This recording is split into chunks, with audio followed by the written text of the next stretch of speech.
Your morning in 8 minutes. Dolly Parton and her family are in Knoxville today. Yeah, they're going to be taping a show for part of her latest album. The show taping is today, tomorrow, and Thursday. The album will include several of her family members and focus on both sides of her family. It'll be used as part of a docuseries focusing on the family's historic move from the United Kingdom to East Tennessee. The taping was open to the public, but all spots are sadly currently filled. And following yesterday's WVLT First Alert Weather Day, you probably ran into things like this in your neighborhood. In Sevier County, multiple trees down along with many power lines. Many roads closed across the county because of this. Officials warn not to try to drive over downed power lines or trees. And if you come across a flooded road, turn around. And take a look at this terrifying video in Lyon County. A tornado caught on camera touching down in the city of Eddyville. This is in Kentucky, where 4 people are dead and 1 person is in critical condition this morning after those severe storms on Sunday. Governor Andy Beshear declared a state of emergency in the Commonwealth, with some areas seeing wind damage and tornadoes.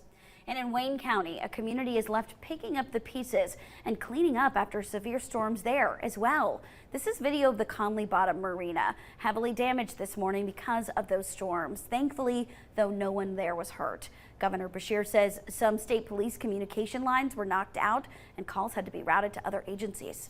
And the TBI working with Granger County deputies to investigate a double murder. It happened along Rocky Springs Road in Bean Station. We are working to learn more about what happened and reaching out to our sources at the Granger County Sheriff's Office and TBI to keep you updated. Meanwhile, infected black bear meat leaving several family members sick with parasitic worms. This happened in 2022. It's now being detailed by the CDC. The family consumed the meat during a reunion in South Dakota. It was harvested in Canada and frozen for 45 days before it was thawed.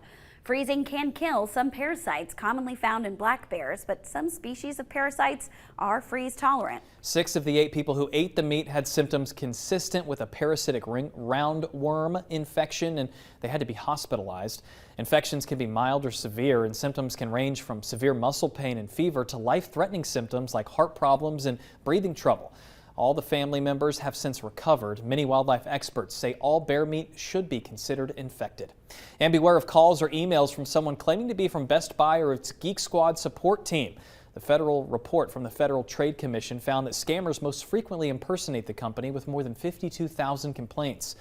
Customers reported losses totaling around $15 million due to Best Buy and Geek Squad related scams last year. Amazon and PayPal are the second and third most impersonated company by scammers. Well, if you weren't chosen in the lottery to see synchronized fireflies in the Smokies, you're in luck. And Coreyton, the Molly Branch Fireflies, hosting a viewing for the rare event. No lottery for this one. Tickets are first come, first served. You can buy tickets inside your WVLT News app. Viewings are from June 7th through the 18th. We just checked. June 7th and 8th are sold out, but everything else, you're still good to get those tickets this morning.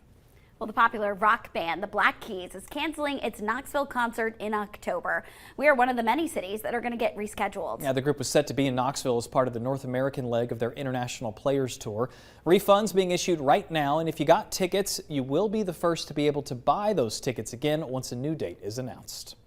And WVLT is proud to be your official station of the Vols. After taking down the LSU Tigers to win their second SEC tournament title in 3 years, the UT baseball team setting their sights on the Knoxville Regional. Tennessee is going to host Southern Miss, Indiana, and Northern Kentucky. The Vols will enter the NCAA tournament as the #1 seed. They'll play Northern Kentucky on Friday. The winner will move on to the Supers to face the winner of the East Carolina Regional. So here's a look at that Knoxville Regional bracket. Tennessee opens play against the Norse of Northern Kentucky on Friday at 7 o'clock. Southern Miss and Indiana get things started at 1 p.m. on Friday. We'll take a closer look at all 3 teams visiting Knoxville as the week progresses right here on WVLT. And a Tennessee native makes history in the Indy 500. Joseph Newgarden chugs that milk. He's from Hendersonville, and he won his 2nd consecutive Indy 500, becoming the first driver in 22 years to go back-to-back at the Brickyard at Indianapolis Motor Speedway. Newgarden passed Pato O'Ward, an exciting finish. He got him on the last lap to win the Indy 500. 6:54 now, getting a look at your first alert traffic. You could run into some foggy views. This is right at the 75 I-40 split as you head out the door this morning. Maybe get your low beams on. Just be prepared for that visibility to be low in some spots along this morning commute. Overall, looking good in West Knox, I-40, Pellissippi Parkway, Kingston Pike, Alcoa Highway running on time there. Views looking better as you move around downtown Knoxville. This is I-40 at Alcoa Highway. Busier start now that so many of you are back to work this morning, so be prepared for that hectic morning rush coming up in about 25 minutes. But right now, all those interstates and main roads running on time. 5 minutes to 7 now. You can see that in a couple of those vantage points here. Yes, there are some areas of fog that could be a problem. I will point out that visibility is still low in parts of Knox. Sevier County right now it's improved blunt, but we do have a new pocket of dense fog now in McMinn County and over Watts Bar, Meigs Ray, Bledsoe. It's just been hazy there for a while.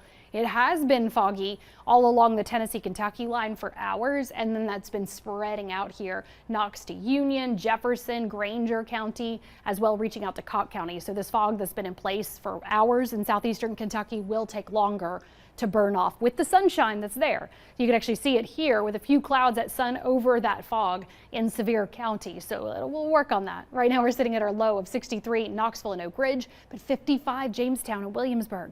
That cooler, drier air sliding in from the north. So we're gradually working our way down on humidity today. This morning, still pretty seasonable low of 61 in Knoxville this next hour. Notice we'll be in the upper 60s at 9 if you want to get in that morning walk, get outside this afternoon, and it is still going to be warm or, well, normal heat.